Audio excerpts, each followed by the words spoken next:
Ilahi lastu lil firdausi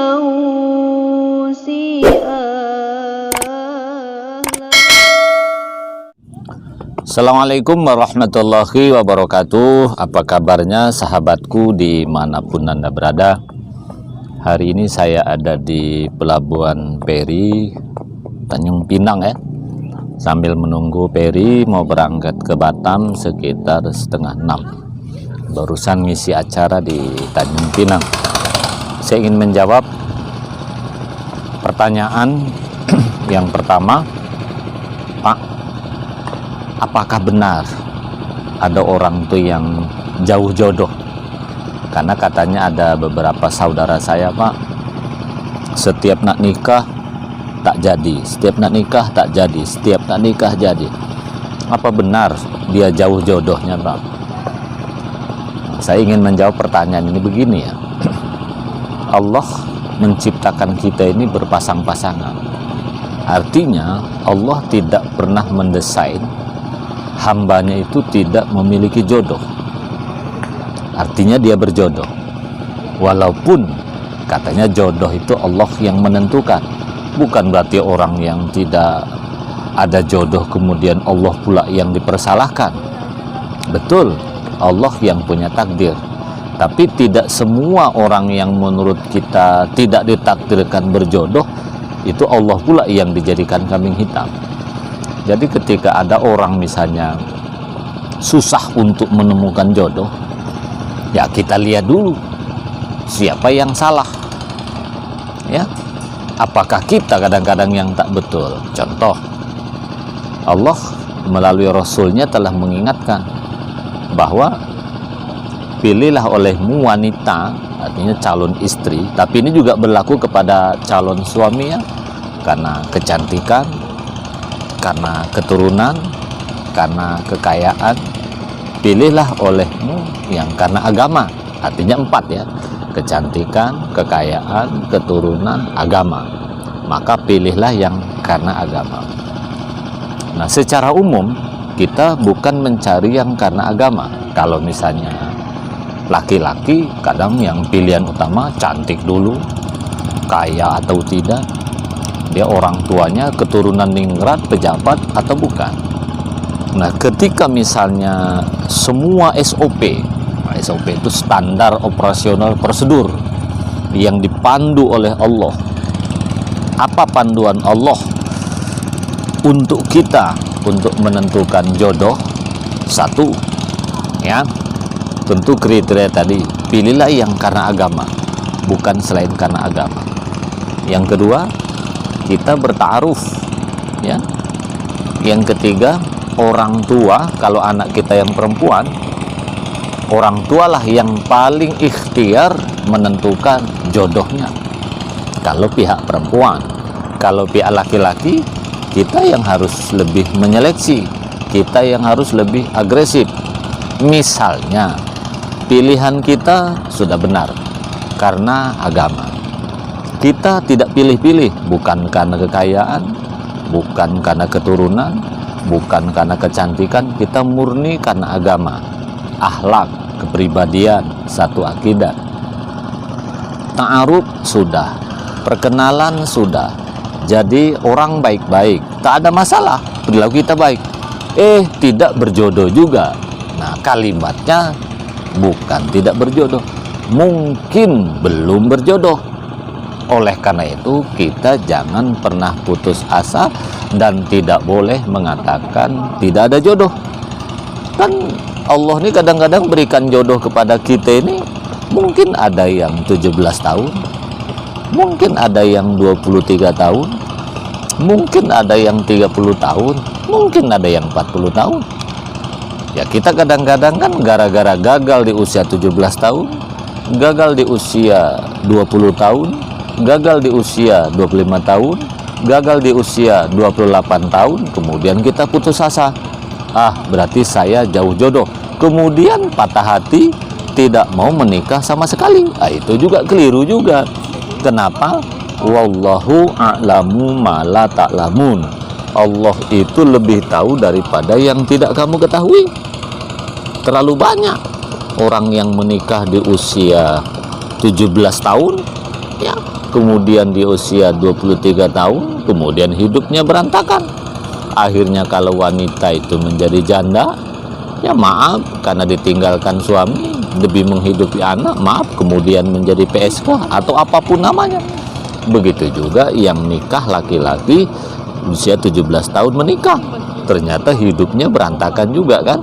Artinya bahwa kalau misalnya gagal di usia 17 tahun, ada orang sukses di usia 17 tahun, 23 tahun, 5 tahun, mungkin kita jodohnya bukan di usia 30 tahun ke bawah.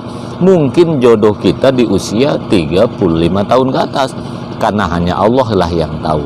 Kemudian kita juga tidak menyamakan antara kita orang lain. Kan terlalu banyak orang yang mendapatkan jodoh cepat, akhirnya hidupnya berantakan juga.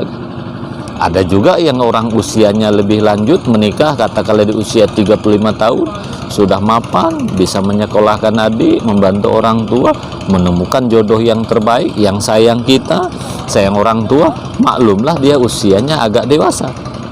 Artinya jangan pernah menyatakan atau berpendapat Allah tidak pernah berikan jodoh atau jauh jodohnya.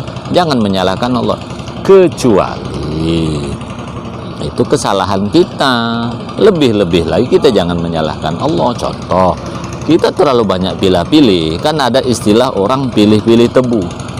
Ada wanita, ini kita laki-laki ya, ada wanita itu sudah baik dengan kita, sudah ngalah dengan kita, sudah tak banyak meminta dengan kita, orang tuanya pun sudah mau, karena kita beranggapan dia bukanlah orang yang berpendidikan sarjana. Kemudian kita tinggalkan dia, ya. Kemudian dia sakit hati, menjerit, berdoa yang tak baik, walaupun itu salah. Akhirnya doa itu dikabulkan Allah Subhanahu wa Ta'ala, dan akhirnya apa? Kita untuk berikutnya susah mendapatkan jodoh. Kenapa? Karena didoakan orang yang telah kita sakiti hatinya. Ingat, doa orang yang dizolimi itu dikabulkan Allah Subhanahu wa Ta'ala. Maksud saya, kalau kita ini pernah menyakiti orang, mungkin terlalu banyak pilih-pilih, beralasan belum waktunya, menyakiti orang lain yang bukan karena agama, karena bukan anak pejabat, anak orang kaya, karena kurang cantik, sehingga kita dengan seenak hati aja menyakiti orang lain di usia 25 tahun ke bawah. Kemudian di usia 26 tahun ke atas kita buka pintu. Di situ kemudian kita susah cari jodoh, ya, kita banting harga, ya, orang lain tak mau juga dengan kita.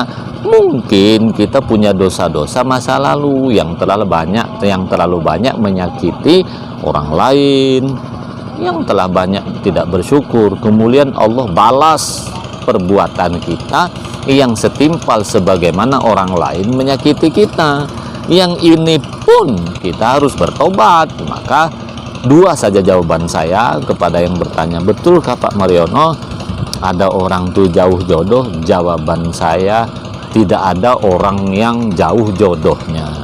Yang ada itu satu, mungkin kesalahan kita cara menentukan jodoh. Kalaupun toh kita tidak salah juga, misalnya ya mungkin jodoh belum sampai, bukan tidak ada jodoh, tapi kalau sampai sekian tahun tidak menemukan jodoh juga, mungkin Allah ingin menyelamatkan kita, membahagiakan kita dengan cara yang berbeda. Misalnya, siapa tahu kalau kita menikah nanti kita malah menjadi penjahat.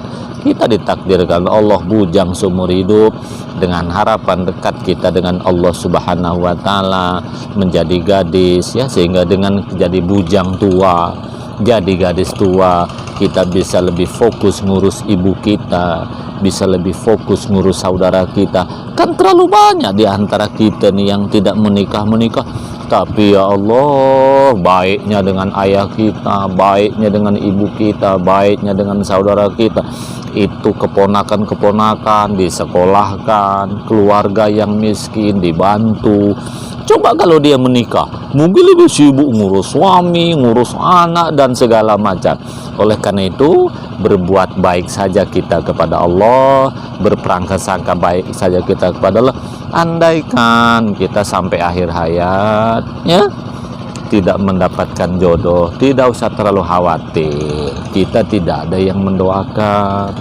Yang penting baik dengan saudara, dengan tetangga, urus anak yatim, angkat anak angkat, ya insya Allah meskipun kita tidak menikah sampai akhir hayat, kalau baik dengan saudara, keponakan, bibi, insya Allah anak-anak saudara itu menganggap kita sebagai orang tuanya. Percayalah itu, ya.